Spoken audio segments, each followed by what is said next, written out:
Our study of chemistry begins with the periodic table, and in this section we will go through all of the information that's in the notes on chapter 1 in the periodic table. So, in essence, the periodic table is probably the most famous chart in the world. There isn't a science laboratory in the world which doesn't have a periodic table on it, and those symbols remain the case no matter what country or what language you're dealing in. So H will always be hydrogen, Al will always be aluminium, Au will always be gold, and F will always be fluorine, and so on. So it's very much a construction, a man-made construction of all of the elements that exist. Just to remind us, what is an element? Well, if we think about it, iron is an element. It is a substance which can't be broken down into a simpler substance. But water isn't. Water has the chemical formula H2O, and as a consequence, it consists of hydrogen and oxygen. And that therefore, we can take water, we can pass an electric current through it, and actually release hydrogen and oxygen from molecules of water. And that's later on in this course where you'll see that. If you try and do that with iron, that's not going to be the case because iron is, in fact, an element. So the definition of what an element is goes back to the 17th century with an Irish scientist, Robert Boyle, and in his 1661 publication called The Skeptical Chemist, he effectively defined an element to be a substance which cannot be broken down into a simpler substance. And that definition is maintained to be an accurate definition of how we would describe an element in today's modern periodic table. So we're going to discuss the history of the idea of elements and how it all began. Well, it began many years before the birth of Christ, and during a period of time when the ancient Greeks believed there were only four such elements: earth, wind, fire, and water. Now, as we now know, none of these four original, and we have inverted commas, elements are in fact elements in today's table, but the Greeks were sort of onto something. They believed that substances, natural substances, are all composed of individual components, and this led to the Greeks coming up with what we call the idea of reductionism. It's like if you take a piece of paper and keep cutting it in half and half and keep dividing it, would you suddenly end up with an infinitesimal particle that you may not be able to see but cannot itself then be split in half itself? And it's no coincidence that the Greek word for unsplittable means atomos, which is effectively how we describe elements. Elements are representative of atoms. So as we carry on, for many, many years through the Dark Ages, there was no real discovery in science. It was a period of in the history of humanity where we're not too sure what happens. There were a lot of wars where a lot of substances got burnt and libraries got burnt. So it wasn't really until the early 19th century, following on from Robert Boyle's definition, that real discovery began to be made on what elements were. And one institution of which I've been in, I was there on the 15th of August 2018, is the Royal Institution on Albemarle Street in London, where Humphrey Davy discovered some elements, many new elements, by the process of electrolysis, which is effectively passing electric current through stable substances, and you can therefore release the individual elements from them. If ever you get a chance to go there, it's well worth visiting. By 1829, roughly around 23 to 25 years after Davy's discoveries, Johann de Brenner, a German scientist, began to notice similarities between elements he groups in groups of three, and he called these groups of elements triads. One such triad was, for instance, calcium, strontium, and barium. And he noticed something about their atomic weight. If you look at strontium, the number beneath the symbol, we have Ca there for calcium, So for strontium, and Ba for barium. If you look at the atomic weight of strontium there, it's 87.62. It's roughly or approximately equal to the average atomic weights of calcium and barium. So in other words, if you add the value for calcium, 40.078, and add the value to barium, 137.33, add those two and divide by 2, you roughly get the atomic weight of strontium. So he believed there was some sort of similarity between these elements. And what he was effectively doing is that he was also noticing something else. These were all grey solids. They were also metallic. So he noticed they had very similar physical and chemical properties. What we mean by that, it means that they looked the same physically and they reacted similarly. So they had similar chemical properties also. So for the first time, elements began to be grouped, and a similar style of a triad which the Bryner noticed was chlorine, bromine, and iodine. So, for instance, chlorine, bromine, and iodine are strongly toxic compounds. They all have characteristic colours as well. Chlorine is sort of a yellowish greenish gas. Bromine is a sort of reddish brownish sort of substance which sort of exists between a semi-state between a solid and a gas. And iodine is sort of a sort of purplish greyish solid. They also reacted very, very similarly. If you look at chlorine and bromine and add their atomic weights together and get the average, you will notice that it becomes very, very similar to bromine. So the atomic weights are sort of an aromatic sequence there. After the Bryner in 1864 came John Newlands, and he sort of worked on the fact that every 8 element starting from a given one had very similar chemical and physical properties, similar to what the Bryner was doing, except he was sort of going across the periodic table, if you like. And he called his discovery the law of octaves, and his discovery doesn't work for the modern periodic table because at the time the noble gases were not discovered. So it works for every 9th element in the modern periodic table, whereas Newlands was only dealing in elements which had been discovered at the time of 1864. So Newlands got a lot of criticism for this because it didn't work. It only really worked for the first 16 elements, and in effect it sort of broke down. And one of the main reasons why it did break down is because some elements weren't discovered at the time, which Newlands didn't factor into his law of octaves. But for the first time, the elements began to be arranged in rows, and for that we refer to them today as periods. Now, I suppose if there's a person who could be described as the father of the periodic table, it's the Russian scientist Dmitry Mendeleev. He actually did something similar to what the Bryner and Newlands did. He arranged all the known elements in order of increasing atomic weight, but he's a bit more clever. Where elements didn't appear to match or fit in with elements around them or elements in the same group or along the same period, he left gaps, and as a consequence he was able to make predictions on these elements which he felt were yet to be discovered. So for instance, in between silicon and SN is tin, he made accurate predictions about an element which had yet to be discovered. He called it ecosilicon. It is in fact germanium, and it was discovered in 1886. And he was basically able to make very accurate predictions by looking at the chemical properties of silicon and tin, while saying, well, if silicon and tin react like this, maybe germanium will too. If this is the melting point of silicon and this is the melting point of tin, well, I can make very accurate predictions about germanium as well. So in effect, he went on to make very accurate discoveries about germanium. The main differences between Mendeleev's table of 1869 and the modern periodic table is as follows. Mendeleev's periodic table had no noble gases, they hadn't been discovered, whereas the modern periodic table does. Mendeleev left gaps for elements which were yet to be discovered in 1869. All those gaps have now been filled and exist in the modern periodic table. In Mendeleev's table, the transition metals, those metals or elements in the centre of the periodic table, were not blocked separately, whereas they are blocked separately in today's periodic table. You can go back to the start of this video to see that.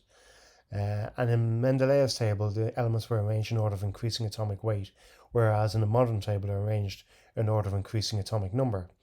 And this sort of solves the tellurium iodine problem. If you look at tellurium there, which is the 52nd element in order of atomic number, it actually has a higher atomic weight of 127.6 than iodine, which is 126.9.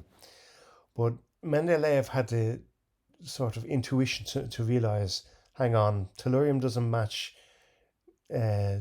chlorine, bromine, and chlorine, bromine, and all the other halogens, fluorine, for instance. So he had the sort of intuition to realize that he was going to place iodine after tellurium, and in actual fact, he believed iodine to have a higher atomic weight. He believed that in time that would be proven to be the case when more sophisticated instruments were developed. But in the end, it wasn't to be the case. Tellurium actually has a higher atomic weight than tellurium. So if the modern periodic table were to be continue to be arranged in order of increasing atomic weight, well, tellurium would actually not be in the right position. But it is when it's arranged in order of increasing atomic number, and atomic number is the number of protons in the nucleus of each atom. And the man credited with discovery of this is Henry Moseley, who tragically died as a scientist when he was sentenced to battle in Gallipoli in the First World War, a tragic waste. Okay, so in effect, that's the history of the periodic table and how it came to be, and how the scientists were required to know and understand. Let's have a look at the periodic table itself again. The first 36 elements are really the elements that we need to be very much focused on. Other elements we would be asked to be aware of when we discuss radioactivity, for instance, but the first 36 elements are of huge importance. Group 18 are the noble gases, those elements on the far right. I mentioned them a moment ago because they were the last to be discovered. They are chemically inert, chemically unreactive. They all have outer shells which are full of electrons, and they're very, very stable. And of course, this is something you may have known from junior cycle science.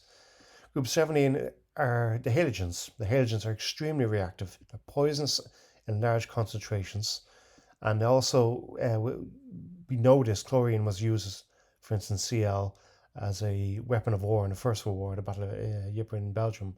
So chlorine and fluorine are gases. Bromine is a red-brown liquid. Iodine is a grey solid which readily sublimes. What I mean by that is when heated, it turns from a solid directly into a gas. The group 2 elements are called the alkaline earth metals. They're quite reactive. Their reactivity increases going down the group, and they consist primarily of beryllium, magnesium, calcium, strontium, and so on. And group 1 are the alkali metals. The alkali metals are extremely reactive, and their reactivity increases going down the group also. Let's take a closer look at the alkali metals. The ones that we're interested in are lithium, sodium, and potassium. If you look at the periodic table there, it has hydrogen in the same group. Hydrogen is not an alkali metal. It's sometimes placed to the left in some periodic tables like this one, when really it should be placed in the center. So if you look at lithium, sodium, and potassium there, they're all grey metals. They're all extremely reactive, soft. They all float on water, so they're less dense. They must be stored in oil to prevent them reacting with water or oxygen. So they're really, really are reactive, and are also easily cut with a knife. When they react with water, well, what happens when they react with water? They all produce an alkali, and they produce hydrogen gas, with reactivity increasing going down the group. We'll explain the reason for that at the end of this section. Let's take lithium. When it reacts with water with H2O, we get lithium hydroxide, LaOH, and hydrogen produced. When we take sodium Na and react with water, well, we get sodium hydroxide produced and hydrogen. Okay, so what do you think is going to happen when we take K potassium or H2O reacting with water? Well, we're going to get KOH, which is potassium hydroxide, plus H2, which is hydrogen. And if you carry this on right down to the end of the periodic table, like francium, for instance, if that were to react with water, we get francium hydroxide and hydrogen. And to balance these equations, all we simply do is place a half in front of the H2s. If you don't like the half, you can double up right across the equation. The alkalis that are produced in each case will turn phenol's halon indicator from colourless to pink, because the pink colour will actually detect the increase in pH which will occur. Let's have a look at the following video which shows... There are 6 alkali metals. Lithium, sodium, potassium, rubidium, cesium, and francium. They're all soft metals which can be cut with a knife.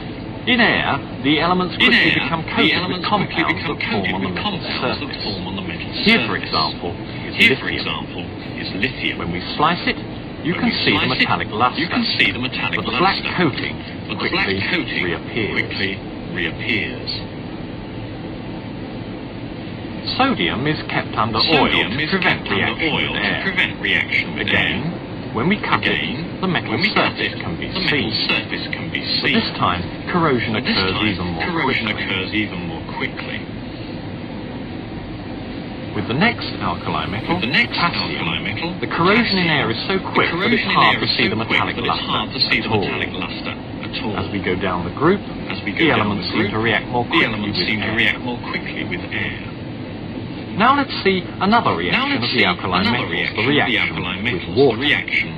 We'll start with lithium. The metal floats on the water and reacts with it, giving off hydrogen gas.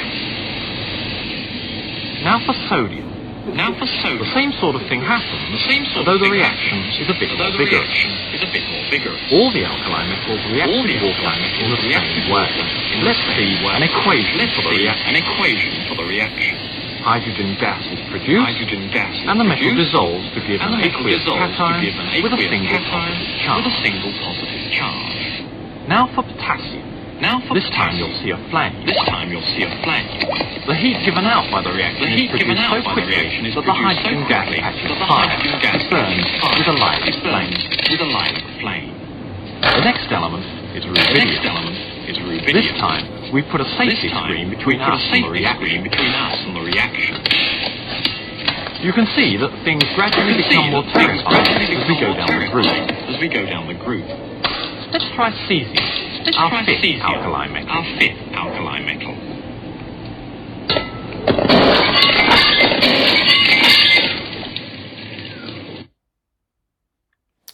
Okay, so in effect, you can see the reactivity clearly increasing as you go down the group of the alkali metals.